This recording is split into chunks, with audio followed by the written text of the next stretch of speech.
Many, many years ago, I was trying to get a book deal, and I'd put on a little talk about how to lose weight, because my book was all about that. And I hadn't sold hardly any tickets, so I cancelled it. And the same day, my agent called me and went, "Oh my gosh, I've got 6 different publishers who want to come to your talk." I'm like, "Well, I've just cancelled it. She went, put it back on, quick," because they're all coming. And it was that weekend, and I think she called me on a Thursday night. So on the Friday, I rang all my friends, everyone. I said, "Come to this talk, it's completely free." And I got lots of people to come because I knew that 6 major publishing houses were coming to this talk. And she told me one of them was definitely going to give me a deal, if not all of them. So I only had Friday. And on Friday, I could have spent ages planning the talk. But I didn't. I actually made a mood board. I thought that's a good thing. So on Friday night, I had an old picture and I took it out of the frame and I started to stick things in it. And I wrote, "Marisa Peer gets a great book deal." I cut out the Times best-selling list and I stuck it in there and wrote on it, "My book." And it made me so excited about my talk.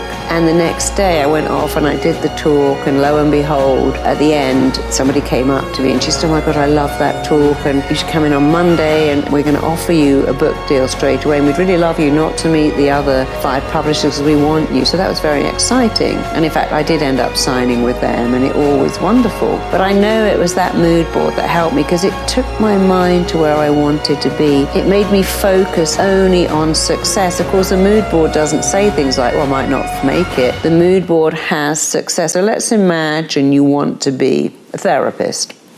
That's what your vision is, or a photographer. Maybe you want to be a chef. I want you to imagine you've got a mood board and you fill it up with pictures. If you want to be a chef, pictures of great food, reviews from restaurants, and of course you're going to cross out the name of the chef and write your name in instead in black marker pen. So find lots of reviews and put your name in, and then write all over the mood board too. Let's say your name is Alexandra Richardson. You're going to put Alex Richardson instead of that chef, and you're going to put lots of reviews. And let's say you found the top 10 best restaurants, and you're going to call your restaurant the Fox. And so you cross that and you put the Fox, Alex Richardson's restaurant, the Fox. And just keep looking at that. And you write all over your mood board all the things that work for you. People love this restaurant, the best restaurant in wherever you live in the world. The food here is amazing. And then you look at lots of interviews with chefs, and you imagine your interview and you put it up there. You can even mock one up. That's what printers are for. So mock up an interview, mock up everything, and look at that mood board. Mock up all the things that you're going to cook that are going to give you pleasure. Mock up the cookery book you're going to write. Mock up so much stuff. A couple of years ago, I was asked to work with probably the angriest kid I've ever worked with in my life. And when we started to work, he said, "No one loves me. I have no love in my life." And I realized that his anger was actually incredible pain, but I talked to him and I asked him what he was good at. He said nothing. So I asked him what he loved, and he said cooking. So we talked about that a bit. And he's ended up being a phenomenally successful chef. He's got a great girlfriend. He went to work for other chefs. He's now got his own restaurant. His life has changed dramatically because I found one thing that he loved and focused on his purpose and the reason he was here. And he loved cooking so much that I knew straight away that that's what he was meant to do. And now he's doing it. His life has changed 360 degrees. Mood boards have been proven over and over again to stimulate your brain, to excite your imagination, to keep your focus on where you want to go. You need to create an environment of excellence. Excellence. Most people's environments are not excellent. The people around you, the videos that you watch, the things that are on your wall, the voices that are in your head, you have these moments that are bold, that are courageous, that make you feel unstoppable and you can do anything, and then you fall back down because the environment is the thing that's keeping you small. It takes a giant effort to overcome your environment. You definitely can. It's definitely possible. Tons of people are doing it. But it takes that giant effort to say, I don't want to stay stuck here. Most people stay stuck. Most people make minimal improvements in their life year over year. And if you don't want to stay where you are right now, fast forward to 1 year from today, You don't want to stay stuck. You want to be in a different place. Could actually be physically moving, but a different place in terms of your finances, in terms of your purpose, in terms of how much you're giving and caring and sharing and the life that you want to build. You want to be somewhere totally different. Like today, this is not acceptable anymore. I accept that this is where I am right now, but where I end up is not going to be the same spot as where I am right now, right? If that's your commitment, the biggest shift that will help you get from where you are now to where you want to be is creating that environment of excellence. What's the fastest way to learn a language? What's the fastest way to learn Japanese? Well, it's to go to Japan. Sure, you can read some books and you can hire a tutor, and the more intense it becomes, the more you're actually living it, the faster you're going to pick it up. So if you want to develop the mindset of the high achiever, if you want to become that person, the people that you look up to, the whoever of the world, like I want to be the next whoever, perfect, that person. The more you hang around with them, the more it's going to rub off on you how they think. Because how they think, how they act, how they behave, how they see the world is very different than how you see it right now, and how the people around you definitely see the world right now. So how do you do it? How do you start to become it? Well, I look at what I'm doing. And this was one of my biggest challenges when I was getting started, and honestly still in. Like I think the biggest problem in the world is a lack of belief. I'm trying to solve the world's biggest problem. People don't believe in themselves enough. I don't, you don't, Oprah doesn't. People don't believe in themselves enough for the next level. So how do you start to believe in yourself more? The thing that helped me the most was to have these successful people around me constantly. And so I want to share a few tactics that I think can really help you, that has really helped me as being the shy, introverted kid who never wanted to be in front of a camera and was making $300 a month and quit on my business partner and thought life was over, right? To now here. And it's taken me 20 years to get here. So hopefully we can shorten that path for you if you actually follow some of the advice in this video. So step number one, how do we create that environment of excellence? What you feed into your brain really, really, really matters. So figure out how you love to learn. For me, it's videos. I like to see things. I need to be visual. If that's you, then you need to have a way to have those videos coming into your life every day. It could be part of your morning routine. That's why I make this channel. Part of your morning routine. Subscribe to the channel every morning, every weekday. We got a new video out there for you to give you the shot of espresso to help you. But if it's not my channel, it's some other channel, one of my other channels. Subscribe to the channels that make you feel bold, powerful, unstoppable, give you hope, give you belief in yourself. And then watch that video every day, or listen to that podcast every day, or read that book every day. The trick is it can't be the same book or the one video, because that one video on repeat is going to lose its effectiveness, right? You know it. You watch a video, it gets you all fired up, and then you watch it again the next day, and it's not as like, oh, what happened? I don't feel as good. And you watch it the next day, and the feeling's gone. So you can't just read the same book over and over, watch the same video over and over and over again. The key is to find a consistent source. So if you love this channel or you love this video, I'm making other videos just like this that you can subscribe to. If you like an author, go find their other books, or go find the people that inspire them so that you can read something every day. If you like a podcast, go find other podcasts like them so you have something every day. So you are manipulating what comes in your head with intention now. With intention. So you're not just scrolling through things like, I am going to watch one of these videos every day to slowly shift myself forward. Because it'll happen. If you love Elon Musk and you watch Elon Musk every day, what will happen is slowly, day by day, you will start to think like Elon Musk. It will happen. He will pull you forward. You will start to see the big difference in how he thinks versus how the people around you think versus how you think right now. And he will give you more courage and more boldness and more a sense of hope and purpose that you can do it too. You'll start to think more like him. So be careful who you pick, and maybe you don't like Elon Musk, maybe you like Kanye West or Oprah Winfrey or whoever, but the more you're around that person, the more you will start to think like them. So you want to put that as part of your daily routine, that every day, because yesterday was a different day. You might have been fired up, bold, motivated, great, but today's a new day. The motivation you had yesterday is nowhere near what it is right now when you wake up, right? You can have the best day of all time, you wake up the next day and it's gone. So how do you keep the consistency? The routine. Tell yourself, I'm going to watch a video even when I don't want to, even when I feel low energy, even when, right, all the excuses we come up with, I'm going to watch a video to get myself into the state I need to get into, because I want to follow my dreams. I don't want to be stuck here anymore. Tied to that is then subscribe to the channels that make you feel that way. So do an audit of all of the channels you follow on YouTube, of all the people you follow on Instagram, anywhere you're spending time on social. Do an audit of who makes you actually feel more bold and who makes you just waste time, or who makes you feel bad about yourself. There's some people you probably follow who, when you look at their stuff, it actually makes you feel worse about yourself.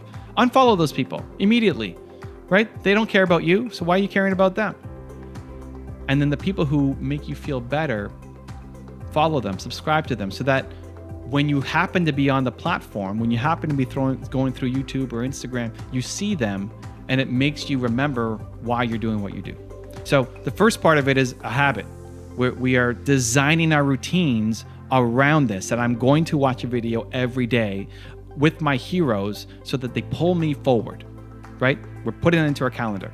The second part of it is I'm also going to subscribe to channels and people that inspire me, so that when I happen to be on the platforms, I'm feeding myself with things that inspire me and lift me up instead of waste my time or put me down. Okay, so that habit, that environment really, really matters. The second part of environment, to create our environment of excellence, right, is the physical environment.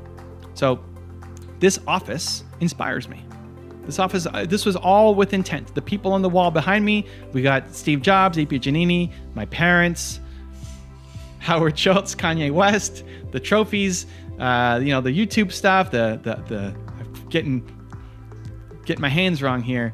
This side, the art, the art that people drew, my book, my neck brace from when I broke my neck, like even the colors on the wall, all of this, it inspires me. This inspires me. When I walk into this office, I want to believe more in myself. I see Steve Jobs staring me down. I see my parents staring me down. It's like a reminder of what I want to do, because I wake up and I don't have the most energy. I don't feel super bold and like, let's go take on the day, right? I don't have that as soon as I wake up. But we manufacture it through the habits and routines, but also the actual physical environment. And the beauty about this is you only have to set it up once. I set this up once and then I walk in, and every day I'm being hit with these messages and reminders of the person that I want to be. So whether that's a mood board you put up for yourself, whether it's people that inspire you, you have to look at the thing. It inspires you to want to push a little harder. It inspires you to want to believe in yourself and more. It inspires you to want to go off and take some kind of action today. The physical environment matters a lot, and you can control that. So think about your office, think about your bedroom, think about your car, think about where you're spending significant time, and how much of that has actually been done with intent. How much of your physical environment has been created with intent to make you believe in yourself more? It matters a lot. And then the third thing, really quick, is your outfit, the clothes that you wear, how you show up for yourself. When I put this on, I remind myself that I'm a superhero going to work. That might sound really dumb or cheesy, but you know what? It works for me. I am a superhero going to work. I'm not fighting crime. I'm fighting lack of belief. I want people to believe in themselves more, and I'm going to work. When I see, there was a Green Arrow show I used to watch, and when they were in their base, in their lair, they always put their outfits on a mannequin, right? So when they're off fighting crime, they're in their uniforms, but then when they come back to their base, they're in normal clothes, but they put their outfits on a mannequin. So I went and got myself a mannequin. It's just, you can't see it, but it's just sitting here off camera. I got a mannequin, and it's got my hoodie on it as a reminder that I'm a superhero going to work every day. And again, that might sound really cheesy or dumb or corny, but I like it. It works for me. And putting this on every day, instead of just showing up in my pajamas, I work from home. We've got 30-something people on the team. I don't see my team physically that often. Most people work from home. I could just show up every day in my pajamas. But putting this on reminds me that I'm a superhero with a mission. Whether you want to adopt that or not is up to you, but how you present yourself for yourself, not just for the camera. I'm not putting this on just for the camera. I'm putting this on because this is what I put on. This is for me. I could make a video in my pajamas. That's fine. but I'm making this for me. I wear this for me. What do you need to do for you? Not just because there's some expectations. When your expectations of yourself become higher than what you think other people's expectations are for you, that's when the game starts to change. When I'm wearing something just because of how I think you guys will perceive me, or some speech I'm doing or some meeting, I'm only living up to that person's standards or what I think their standards are.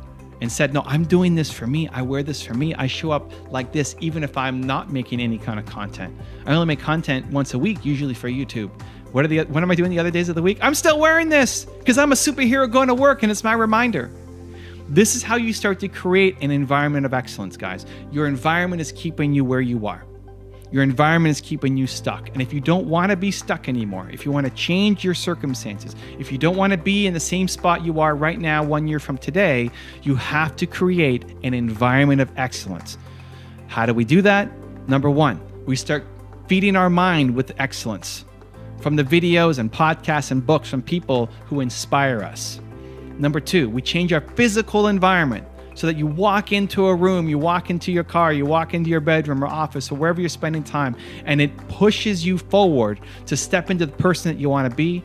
And then number three, the outfits, what you wear, how you present yourself, having a higher standard for yourself than what other people expect, that you are a superhero going to work every day because you are on a mission. You've got a great heart. You've got tons of ideas. I see it over and over and over and over and over again. So much potential, and just stuck because there's a lack of momentum that stems from having a really poor environment. If you can just change with intention that I am going to create an environment of excellence for myself that inspires me and pushes me forward to step into the person I want to believe that I can be, if you can do that every day, your entire life will change.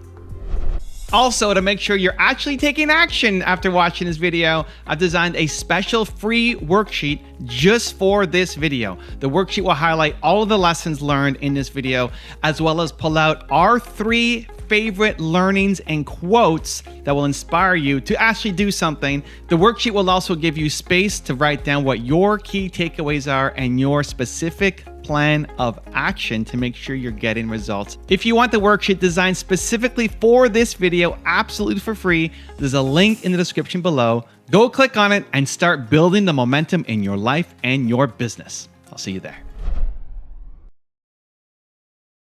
First thing that people who are incredibly successful do is they do what they hate. They are fully prepared to do what they hate to get to where they want to be. And people who fail, they will give up their dream before they do what they hate to do. And people who are very successful, they never, ever, ever wait for motivation. They do it because when you do it, you become motivated. A great writer won't go, well, I'll just wait till I'm really motivated to start writing this book. No, they get up at 4 a.m, they don't want to, and they start to write, and then of course they become motivated. So you wake up in the morning and you go, you're not going to go, yay, it's 5 a.m, I'm putting on my running shoes and going for a walk up Laurel Canyon. Of course you're not going to do that. You're going to wake up and go, God, I really hate working out. But Marisa said, successful people do what they hate to get to where they want to be. Because of course the wonderful thing is that when you do what you hate first enough times, it starts to become natural. Like, I've got to do my taxes, I'll do that first thing. I've got to confront someone, I'll do it first. And so I still to this day wake up and think, oh, I don't really want to do that, so I'm going to do it first, because what I do want is to belong to that group of very, very successful people. So I know what the membership is. And every time I don't want to do something, I think, I don't want to do it, but what I do want is to belong to that group, so I'm doing it first. And it's a great way of thinking, because it starts to move you around wanting to do it for all the right reasons. Many, many years ago, I met someone who wanted to be a rock star. That was his ambition. He actually particularly wanted to be a drummer. And he was a very young married man with 2 children to support. And he was going for a lot of auditions, and of course all the auditions take place during the day, and every time he had a job they wouldn't let him take time off, so he decided he would have to work nights in order to audition during the day. And the only job he could get was a job he hated. He was a taxi driver and he hated it, but he did it. But he just wasn't making enough money. So he thought, okay, I'll have to work in McDonald's. I get more money, I can work nights, I'm free to audition. And about a month before he'd applied to work in McDonald's, he'd been for an audition to be a drummer in a band. He didn't even know who the band was. And the day he was due to start working at McDonald's, which he absolutely hated even the thought of, he got a call to go, you know that band you auditioned for, it's actually Simple Minds, and now you're the drummer in Simple Minds. So he never worked in McDonald's or drove a cab again for the rest of his life. But when he told people that story, they'd all go, oh, I would never work in McDonald's. Oh my God, I'd never degrade myself by driving a cab around London. And I'm like, don't you think you're missing the point? His ability to do what he hated is what made him a rock star, because he had to have his days free to rehearse and audition. But if he had your mindset, I'd never do that, he would never be a multi-millionaire rock star. It was because he was fully prepared to do what he hated, to swallow his pride, to keep his vision in mind. I want to be a rock star. I must be free for auditions.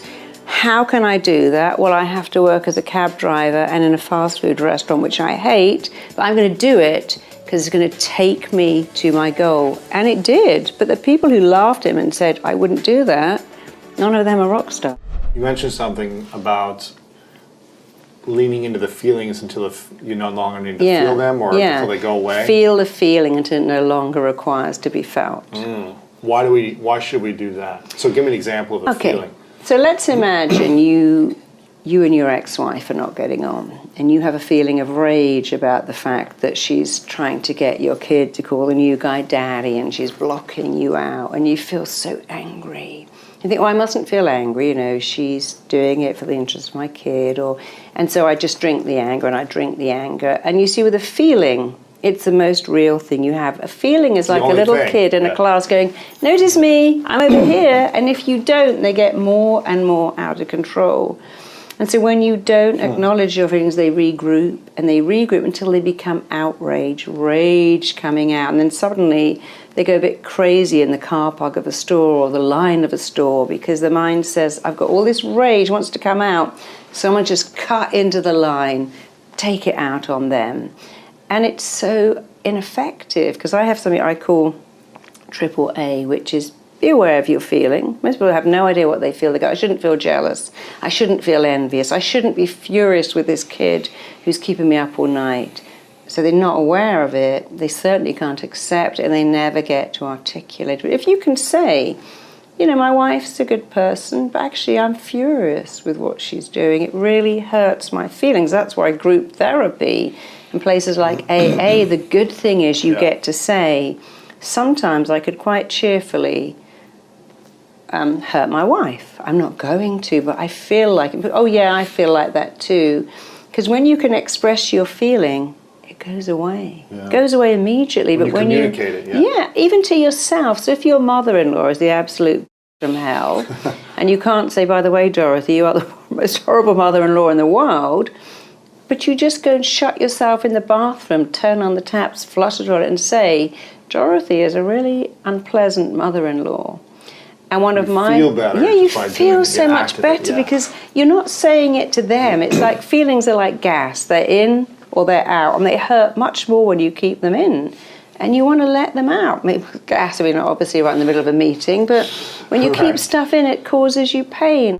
You have to understand a bit more of psychology, because humans are hardwired to recreate what they know. We like what's familiar, even if it's very bad. If I've never had money and I win the lottery, I'm going to get rid of it. Or if I've never had love and you love me, I'm going to reject you because it's so unfamiliar. If I've had a dad who calls me an idiot and worthless, guess what kind of guy I like? That's it. Because when I meet them, I go, oh, I feel like I've known this guy my whole life. We just clicked. And they think, oh my God, it's because he's my dad. But now I've been sleeping with him for 6 months. I don't know what to do with that now. Because we are wired to like what is familiar and to resist what's unfamiliar. And that's what kept us alive. When we lived in walled cities, we didn't go, I'm a bit bored with this group. I think I'll go outside the walled city and find another tribe because they might have killed you. Mm-hmm. So we have this wiring that says, run towards what's familiar and run away from what's unfamiliar. But the very good news is you can make anything familiar. And the most important thing to make familiar is praising yourself. If you could just do that, that in itself would change your entire life. How do you praise yourself? Well, you get up in the morning and go, I'm a good person. I have a skill. I have a talent. I have something to offer the world. I'm here for a reason. You look in the mirror and go, oh, there you are. You're a good person. You've got a good heart. You know, the most important way to answer that question is this. What did you always want your dad to tell you, even if you never had a dad? Mm-hmm. If you had a dad, a good dad, what would he have said? Mm. What would your mum have said? What would a nice teacher have said to you? And it would be something like this. I'm proud of you. You're a good son. I'm so glad I'm your dad. How lucky I got to have you. And a teacher would say, you're such a smart kid. What a joy it is to teach you because you're smart. And we all want to hear the same stuff. I love you, I'm proud of you, you're interesting, you're a great company. Nobody needs to hear I'm the best dentist in Beverly Hills because that doesn't work. It's emotions, and many of my clients, their mother might be dead, but they're still trying to get her to approve of them. Wow. Dad's living in another country, but they're still working to make him like them. And, you know, the most important thing is you like you. Your beliefs affect your biology. Your beliefs certainly affect your biochemistry. I've had women of 58 say, could you make me pregnant? I go, I know. It's too late. Why did you wait 30 years? But the mind will follow your instructions, and it's very important to give yourself the right instructions. Of course, there are limits. You can't tell yourself you're going to be an astronaut. And when people say to me, I want to be a millionaire, I'm like, what are you going to do to be a millionaire? You can't go back. I'm going to sit at home, and that's the problem with The Secret. Attract millions to you. What are you going to do for these millions? I want to have a six-pack. You do need to go to the gym. I want to have great health. Well, stop eating pizza and eat better food. But once you get the mind to want it, it's actually easy. But when people say to me, I want to be a millionaire, then we tell them, well, any goal of significance requires you to learn something new. But then they have a fear of learning. And of course, you're right. Then when people come in and go, I want this, you have to look at the blocks. The number one block is the fear of rejection. If I make it, I might get rejected. If I find love, they might leave. If I make all that money, people won't like me anymore. So you've got to smash out of the ballpark the fear of rejection. You've got to smash out the second belief that says it's all easy. I remember Luther Vandross saying, you know, people say I'm an overnight success. I sang jingles for KFC for 12 years. It was a long overnight. So you do have to also have that desire. I mean, for me, you know, I speak in public, I write books, always aware that somebody's going to go, I hate your book, I don't like it. I'm like, oh, that's okay. They can't reject me, they might reject my book. Most people happen to love them, but to get anywhere in life, you have to get over the fear of rejection. Because people think they're going to die from rejection, but they really don't. People come in and they describe, you know, I really want to be successful, but I'd love to be healthier, but I want to find love, but I can't get pregnant because. And the first thing we do is investigate, like a good detective. A detective will lay out pictures and go, what's going on here? And they make sense of it. And very much the same. So when people come to me and go, no, I've got unexplained infertility. What is that? I went, well, there's a clue in the description. It is unexplained. Nobody knows. Your husband's got cracked sperm that swims straight, and plenty of it. You've got great eggs, great fallopian tubes, perfect womb, but you can't get pregnant because the unexplained is here. And many people, when they're younger, will say to themselves, if I got pregnant, my dad would kill me. Oh my God, if I got pregnant, it would be the end of the world. And I remember when I was 17 thinking I was pregnant, thinking, oh my God, no, disaster. Oh my God, my dad will be so upset, devastated. When I wasn't, I went, oh, thank you, God. Oh, yes, joy. But you see, the mind listens to everything you say. The mind is always switched on, and it records everything, and it never forgets. So in a moment of absolute terror or fear or pain or anxiety, there's something called an imprint. It goes in. So a child whose mother says, that cat will scratch you and give you blood poisoning, or that dog's going to bite you, or that's a dangerous person, or, I worked with a little kid who had a terrible fear of monsters under the bed. Turned out his dad used to always say, you'll get run over if you do that, you'll kill yourself if you do that, you'll drown if you do that. Turned out his dad was the monster because he was scaring him all the time. So you get a young person, can be an adult, and you get an imprint.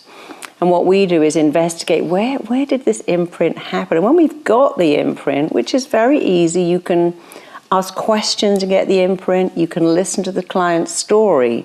The one who said, my mum used to cry when I brought up food and was so happy when I ate. Or you can use hypnosis and go back like that. And the reason I love hypnosis so much is you go to the imprint.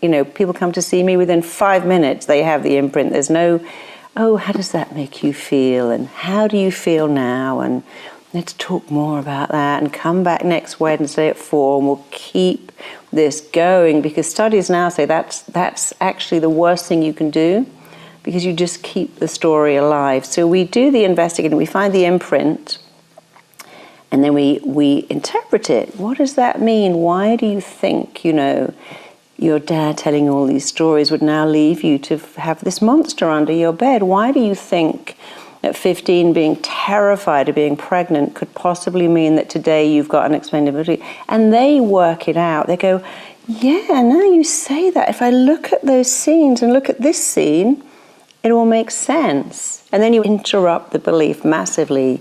And then you install a brand new belief. You're getting pregnant like a high school kid on their first date. You're super fertile. You've got cracked grade A eggs. Your husband's got the SAS of sperm and it's going to collide. So you bring in the very powerful language, and you are going to make a grade A baby. Because of course people say, I want to be pregnant. I'm like, no, you don't. You want to make a baby that you carry to full term. I have clients who have been pregnant 8 times.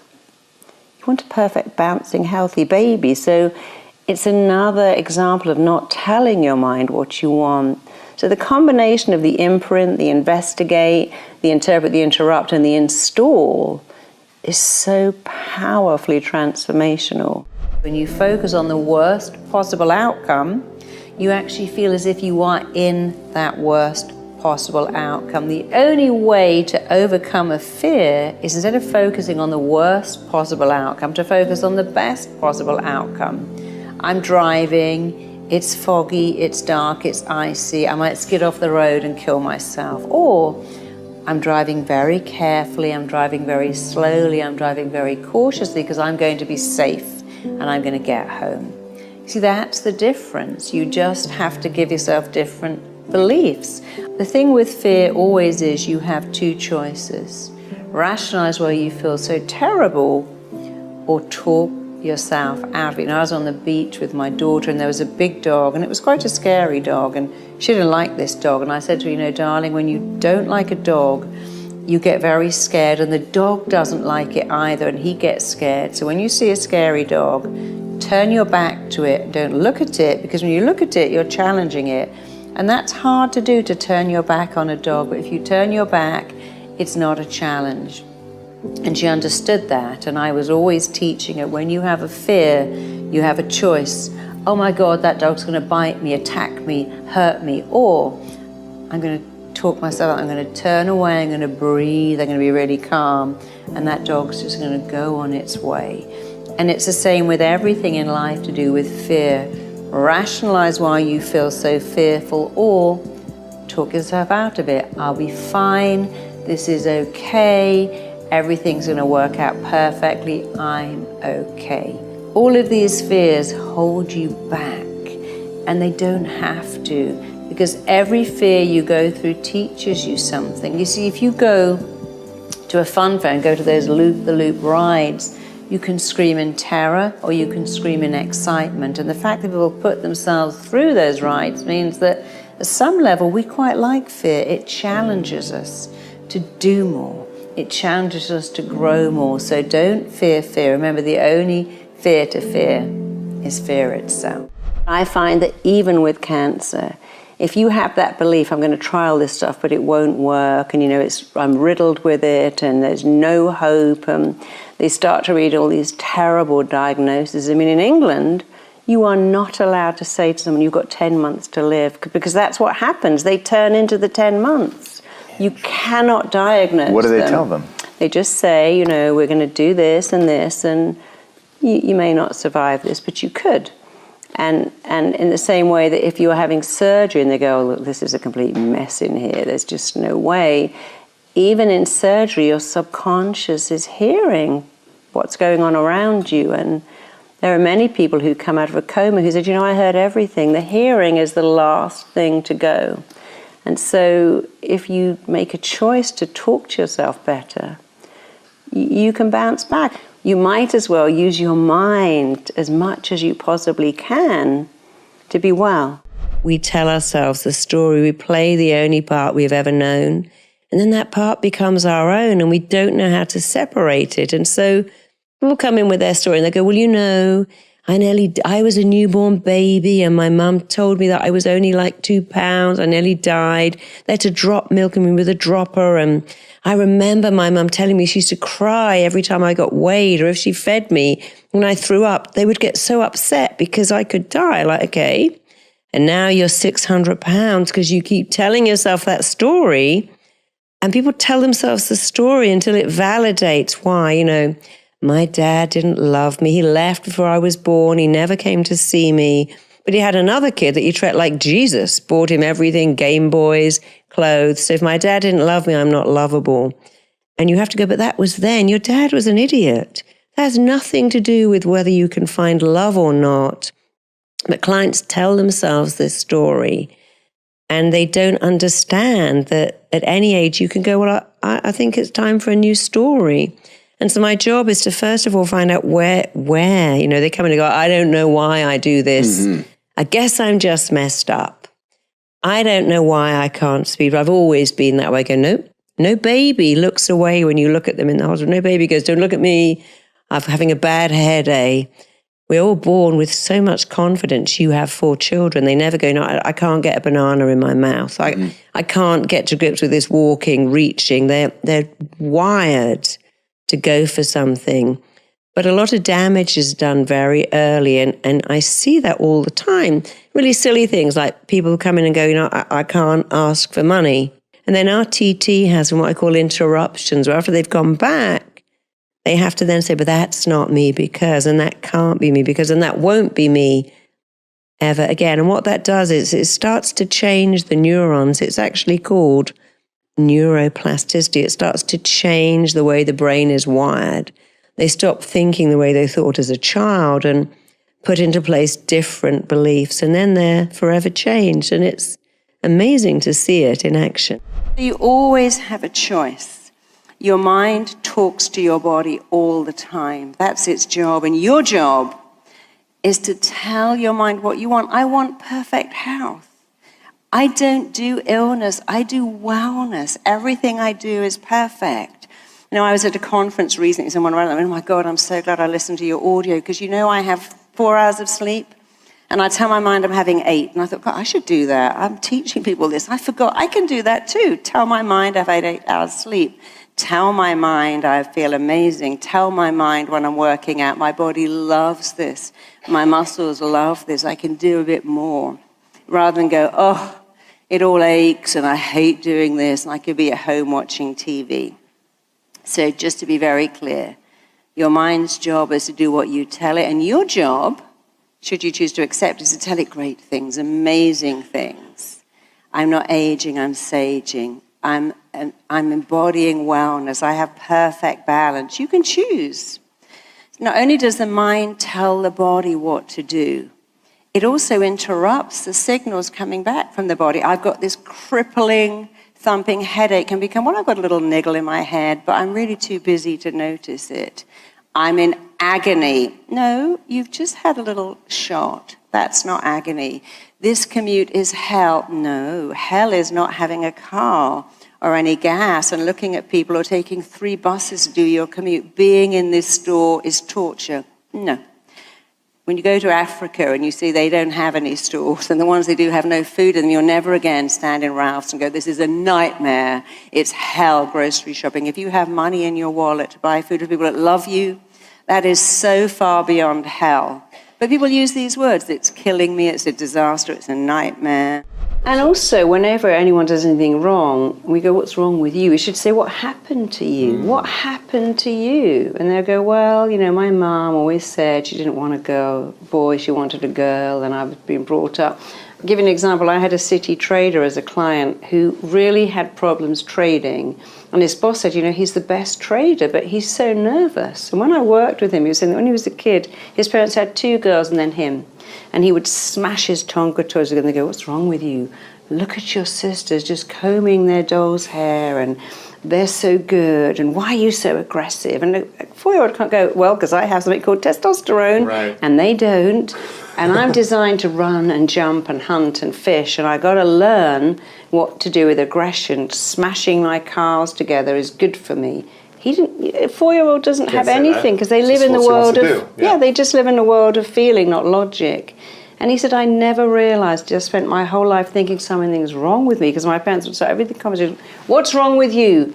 Look how neat. He says, they don't get peas on the floor when they eat. And he said, I heard it every day until I formed a belief something's wrong with me. He didn't date women because he thought, well, I should be like one, but I want to be like a man. And that session totally turned him around. He said it was like someone had sprayed him with pheromones because he went out that night and women were attaching themselves to him like a magnet.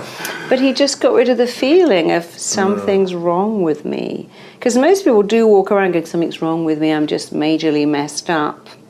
And you can't heal. And no one understands me, no one gets me. And I don't understand me. And if I don't understand me, how can you?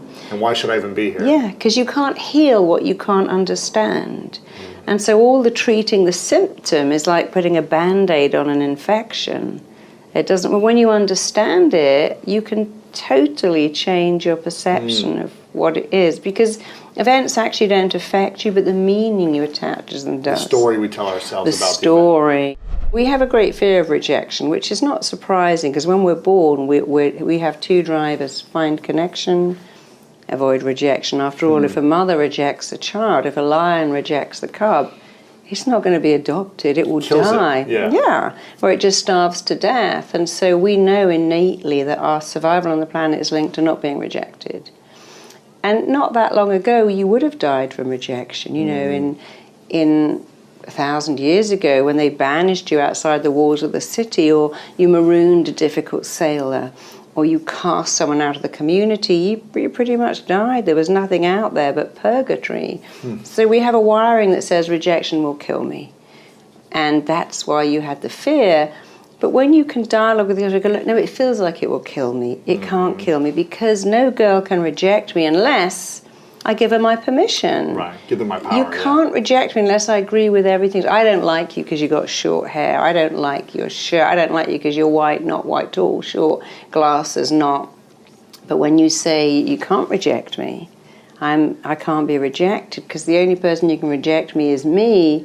You can talk to girls realizing even if they say, no, you're not my type, I'm with someone, no thanks, or even, ooh, not no, they can only reject you if you let that in. And we look at someone like James Corden, who's certainly not gorgeous, but women love him because he's funny. So funny. So funny. Love and, that guy. We like warm people. The packaging is all very nice. But lots of people have a great packaging, a great wrapper, but they're unhappy. And so our greatest fear is to be rejected. But the truth is, in 2018, you could live in this apartment, have Amazon deliver your groceries, never see a soul, and you probably live until you're 106. Yeah. Wouldn't advise it, but we don't die of rejection anymore, but we still feel like we will. And all schools should be teaching kids, you cannot be rejected. You can ask for a pay rise. You can ask for crowdfunding. You can go to someone and go, here's my idea. You can write a book, speak in public. Because I work with a lot of actors who say, I'm so scared of rejection. I'm like, well, how are you going to be an actor then? Because you're supposed to be rejected all the time. So you and I write books. For everyone who loves it, there's going to be the odd person who goes, I hate this book and I hate that writer too. But we don't let it in. We have to laugh about it. When you give a YouTube talk, I've got one of my talks got like 3 million views, and there's a few in there going, I hate her, stuck-up English snob. But they don't know me, because that's not me at all. But I don't go, oh my God, I can never write another book. I'm okay because I don't let it in, because the only opinion that matters is my opinion. I know I'm not a stuck-up English snob, so that can't hurt me. In powerful language, you can never say you're going to fall, you're going to mess that up, you're going to ruin everything. That's just not going to work out. You have to say the opposite. Okay, I've only got 10 minutes to prepare my speech. I only need 10 minutes. I've only got 10 minutes to get there. That's exactly how much time I need. And if I'm late, I wasn't supposed to be there on time. I have a belief now when I get to a party late, it's because I wasn't meant to get there early. I no longer go, oh my God, I'm so late. This is going to be terrible. In fact, I was recently going in a cab across town to get a train to work with a football team. And we got stuck in traffic. And so I was playing a game. I thought, oh my God, I'm going to miss the train. This is terrible. I'm going to ruin my reputation. The team are going to be so upset. And I felt really sick. And then I started to say, the trains run every 20 minutes. It doesn't matter. What's 20 minutes? My material's so great. They have lots of time. After all, they finished practicing at 3 o'clock. And it was fine. So all the way there, I was playing a game, and I actually got the train on time, but they really wouldn't have minded. But I could have ruined my day, made myself panicky and sweaty by going, oh my God, I haven't got enough time, and now it's all ruined. And it's never ruined. You can come back from anything. And then I worked with a client who had cancer and had to go into this MRI scanner. And every time I saw him, he said, I can't do it. I can't get in that scanner. And he said, well, I feel like I'm in my coffin. I feel like it's a premonition of my death. And when I get in the scanner, I think, well, I've got cancer and I'm going to die. And I said, well, I freak out. I press the button, I have to come out. And they keep saying, look, you've got to. I can't even be in there for 2 seconds, which is not true. When people say, I can't do it for even a second, he probably was in there for a few minutes. I said, look, the words you say to yourself in that scanner, this is a premonition of my death. I feel like I'm in a coffin. I feel like I'm suffocating and I can't do it. That's a blueprint. And your mind doesn't like those words. So how about these words? How about saying, I'm in my bed at home and I'm just so chilled and I could lie here for hours. I'm chilled, I'm relaxed, I'm blissed out. You must use words that make a picture. You can't go, oh, I'm okay really. I'm quite good, I'm not bad, this is okay. Because when I say the words okay, not bad, where's the picture? There's no picture. It's what I call fluff. When you say I'm chilled, I'm blissed out, I'm ecstatic, I'm just lying here and I could do this for hours, it's just so cool, the mind goes, you're right. And when you go, I'm in a coffin and I'm suffocating, the mind goes, you're right. See, here's the great thing. You can choose any words you like. You can go, well, we're all going to be negative, and this half's going to be positive. That's your choice. You know what you can't choose? What you do to yourself when you say, I'm an idiot, I'm a moron, I'm a retard, I've got rocks for brains, everything goes wrong. Who would ever like me? I've got cellular, I'm a single parent, I've got no chance. Blah, blah, blah. I didn't go to college, so I couldn't possibly do what you do. I got kicked out of college, by the way, so you can definitely do what I do. And it was the best thing that ever happened to me. I can look at my life and say being fired, being dumped, and being kicked out of college, thank you, God, for putting that in up to me, because it changed my life. It was the best thing. Rejection has been one of the best things that ever happened to me. Being the least favorite kid, if I could have my life again, I'd go back and be the least favorite kid, because I thought I'm going to show my parents that I'm something. And if I was the favorite, I wouldn't have done that. I would have had a totally different life.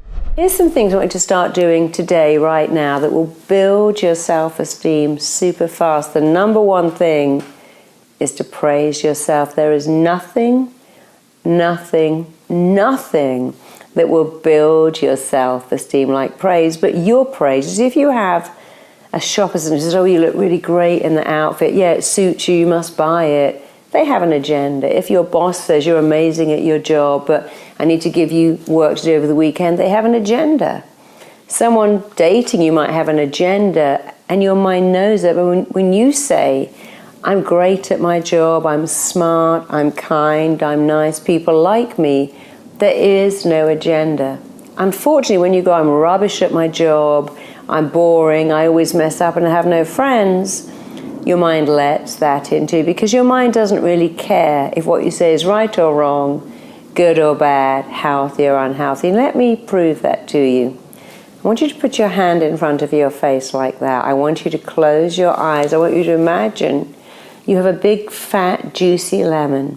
And I want you to breathe in that wonderful lemon smell and just squeeze it a bit and feel that wonderful lemon texture, because nothing quite smells like a lemon. So still really believing you have half a lemon in your hand, open your mouth, shove that lemon in there, cram that half a lemon into your mouth and start chewing and sucking and biting and swallowing the flesh. Keep sucking all that lemon flesh into your mouth. Bite it, chew it, suck out the juice.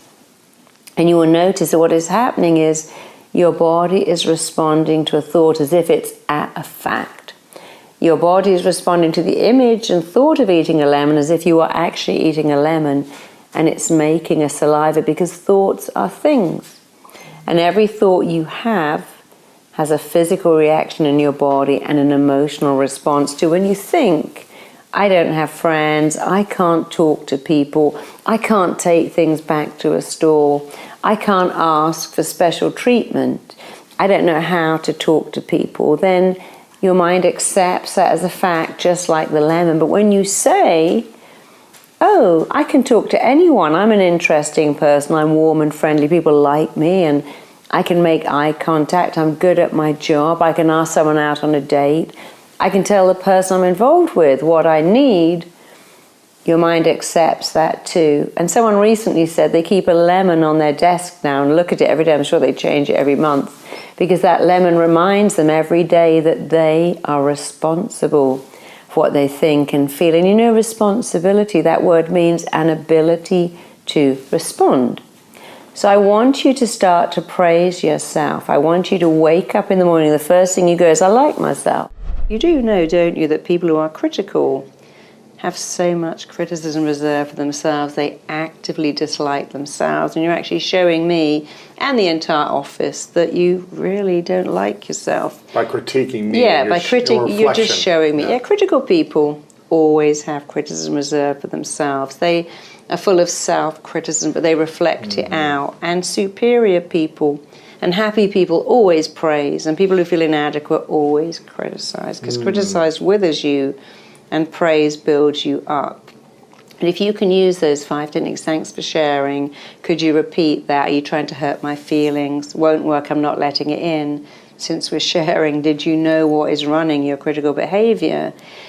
You don't let it in, and being able to not let in criticism, that too will change your life. It makes you bulletproof. You can't stop people being mean and having a horrible day. And we now have trolling, which is becoming an epidemic. So it's actually worse. Our kids used to get bullied at school and go home to a sanctuary. Now they're bullied online. Now they're bullied online, on the phone. And it never ends, and they feel really attacked. And see, when you find trolls, they're usually really miserable and unhappy, but they love the power because they have no power. They live on their own or with their mum. They have no life. I mean, we had a terrible situation in England where somebody was trolling this person whose child had been kidnapped, and when they exposed her, she killed herself. Oh, man. Which was a terrible thing for her, but obviously her sense of shame that she was outed and to kill herself, but she must have felt terrible. I felt so sorry for her. But she was very vicious in her trolling, but that's a really unhappy person. She needed a lot of help. But when you can teach people to come back from criticism without fighting or going, well, I hate you too, or you're shut up, or crying, when you can just teach them, look, I'm not letting it. It's like if I try to give you a gift, you go, no, I don't need that gift. I'm holding the gift. I can't give you something if you don't take it. Right. I can't serve papers on you unless you accept them. I can't serve a volley to you unless you volley it back. So when you learn that people can try and give you anything, but if you don't accept it, you haven't let it in. And if you don't let it in, it can't hurt you. This is It just hurts the person who's left holding it. How do you help people establish meaning behind? Well, I wrote a book called I'm Enough, and we have a program called I'm Enough, and what that does is it takes you the process of where does this come from? You're not born with this belief. How did you get it? And when they discover how they got it, they're able to give it up. One of my first ever clients was this beautiful woman, very hard to believe, and she said, I can never make a relationship last. And it sounds so silly, but she said that her dad used to say to her every day, you'll never ever find anyone that loves you like me. Nobody could love you like me. You'll never find the kind of love that I have. And he programmed, when you label someone, you limit them. So now she's got an imprint. I'm never going to find love like this love. And guess what she never found?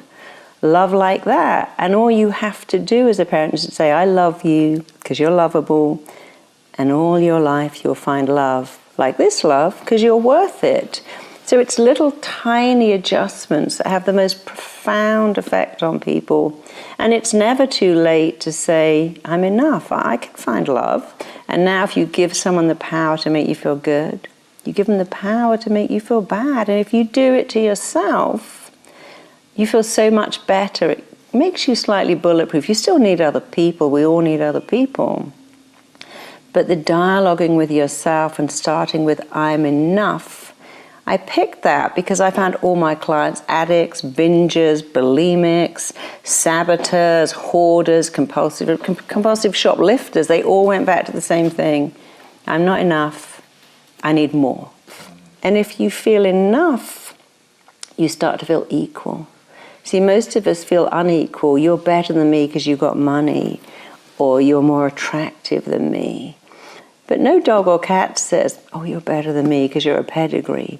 A baby doesn't know that another baby's wearing designer clothes and they're not. They have no concept of that. So really what I'm Enough is doing is reactivating, remanifesting and regenerating what you were born with, an ability to say, I'm enough. In my experience, people who try to be perfect are the unhappiest people in the world. And they're almost always the loneliest too. When you try to be perfect, you have entered a race that you can't win. You can't even complete it. There is no finishing line. The finishing line keeps moving. So when you're in a race to be thinner, happier, richer, more successful, you can't complete that race. You can't win it. And instead of thinking, oh, I'm reaching my goals, you feel intense dissatisfaction. Here's the truth. The way you feel about everything is down to the pictures you make in your head and the words you say to yourself. And guess what is so great? You can change those pictures anytime. You can change those words. Every thought you think, every word you say becomes a blueprint that your mind, body, and psyche use everything at their disposal to make real. Thoughts are things. What you speak and think and say without realizing your mind is working so hard to make that your reality, even if it's super negative.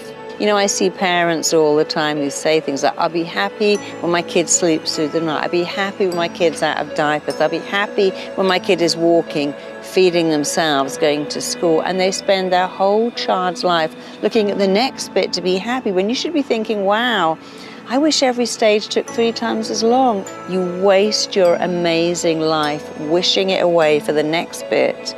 Because happiness is not a destination you arrive at, it's the journey you're on. It's an inside job. Do not farm out, I'll be happy when, because there is no terminal to get to called happiness. Happiness is the journey you're on now. Perfectionists come in all shapes and sizes, and they're often very good at hiding their inner drive to be perfect.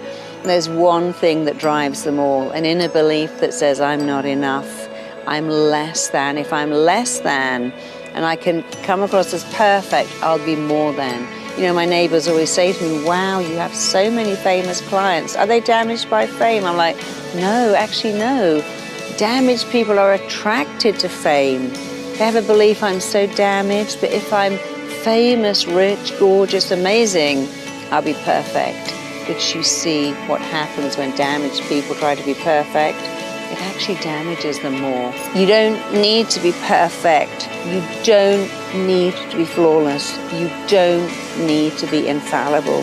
You just need to be enough. And when you let the fact in that you are enough, instead of trying so hard to be perfect, which you can never achieve, when you let in being enough, changes your life. So let it in that you're enough right now, because that's the truth about you.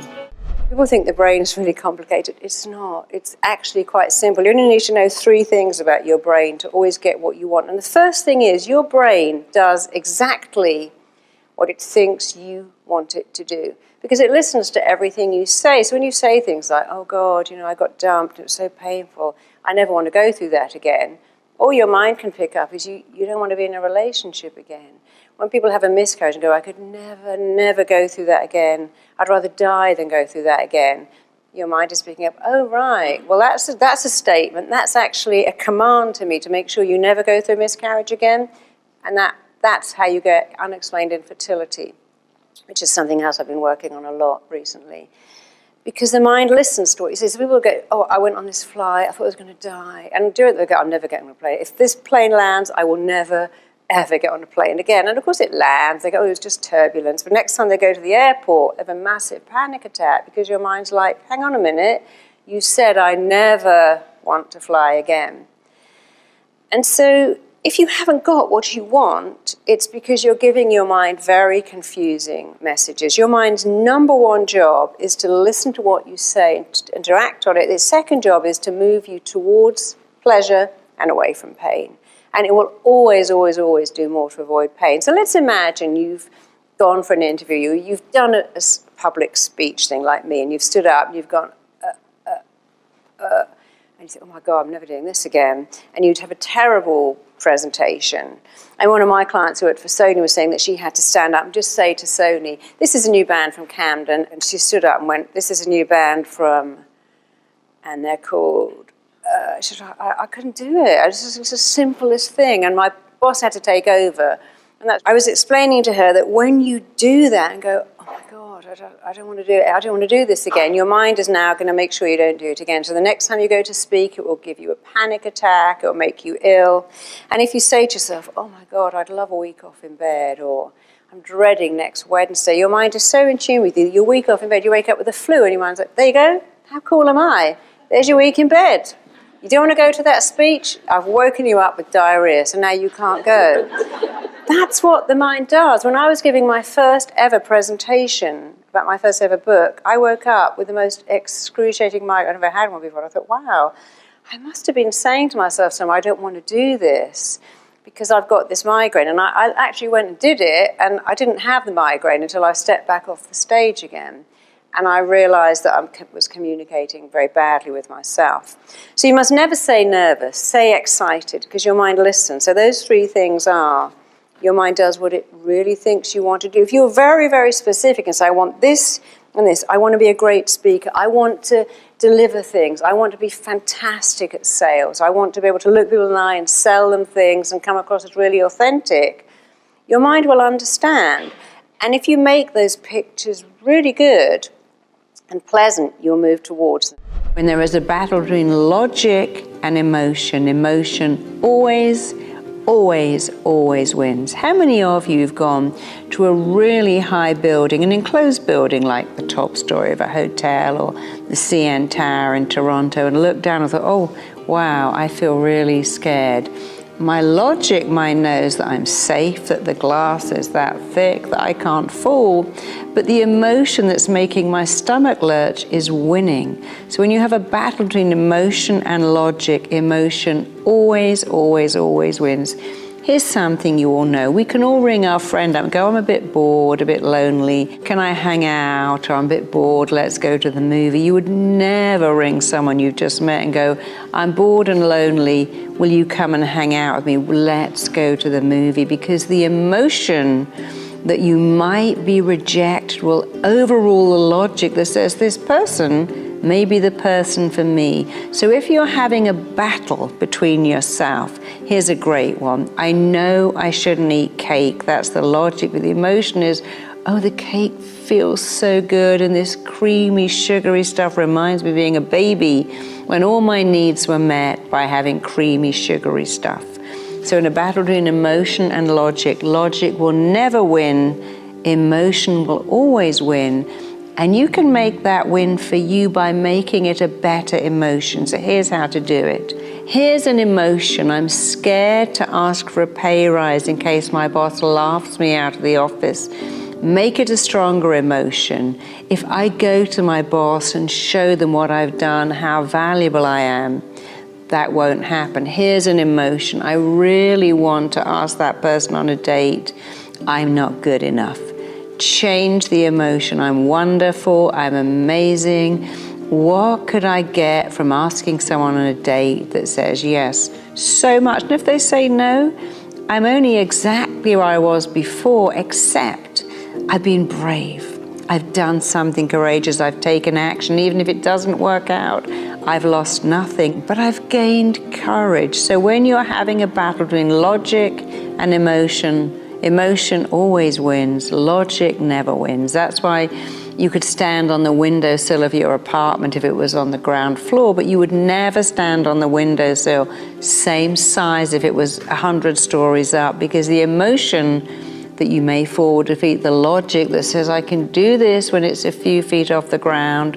Why can't I do it up here?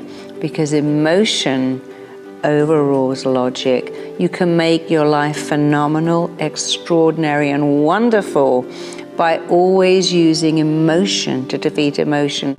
Every baby on the world is born loaded with self-esteem. No baby, when they're being pushed down the street in their stroller, goes, oh, don't look at me, I'm having a bad hair day, or I've just been sick on my little romper suit, or I've got really fat legs. Babies' first experience on the planet is being looked at. When you're born, the doctor, the nurse, the midwife look at you. Family come to visit you. You get your picture taken, people show you off, and babies don't avert their eyes when you take their picture. When I used to push my little girl down the street, people would look in her pram and go, oh my God, she's so gorgeous. She never looked away. She kicked her little legs. She gave a big gummy smile because she knew that she was gorgeous too. And if you ever doubt that children like attention, go to a park, go to a swimming pool, and you hear every child going, Mummy, Mummy, look at me on the swing. Daddy, watch me on the slide. Mummy, Mummy, watch me jump in the water, watch me swim, watch me jump. Because children have this belief that I'm worthy of attention, and I like it, and I can ask for it, and I'll get it. And then you have to ask, well, where does that go? Well, it goes very fast. You know, if I said to my little girl at 2, sing me, Mummy, a song, she would sing. If I said to her at 14, sing me a song, she'd roll her eyes and go, oh my God, you're so embarrassing, and walk out of the room. Because at a very early age, we acquire fear of being judged. It's what is called performance anxiety. What if I sing and someone laughs at me? What if I read in class and I get it wrong? What if I stand up to speak and I don't know what to say? And performance anxiety can be so intense that it makes us stop performing. But people who perform really well like themselves. They go, well, I'll see what happens, and I'll sing, I'll dance, I'll act. I mean, some people can't even dance at a party in case everyone's looking at them and judging them badly. Some of my clients won't even go to yoga in case they can't hold the poses like everyone else. And believe me, we're all so busy worrying about ourselves. We don't have time to look at you and comment on your yoga position or how you're dancing at a party. And we kind of like people who don't care, who just let go and have a good time. So the thing you need to have phenomenal confidence really are 2 things. Stop judging yourself and be nice to yourself. Here's my advice to you. Expect amazing things then. If what is expected tends to be realized, expect the best. Expect love and success and an amazing life, because you know what? It will probably be realized really fast if you expect it. If you want another amazing Marisa Peer video, check it out right there next to me. I think you'll love it. Continue to believe, and I'll see you there.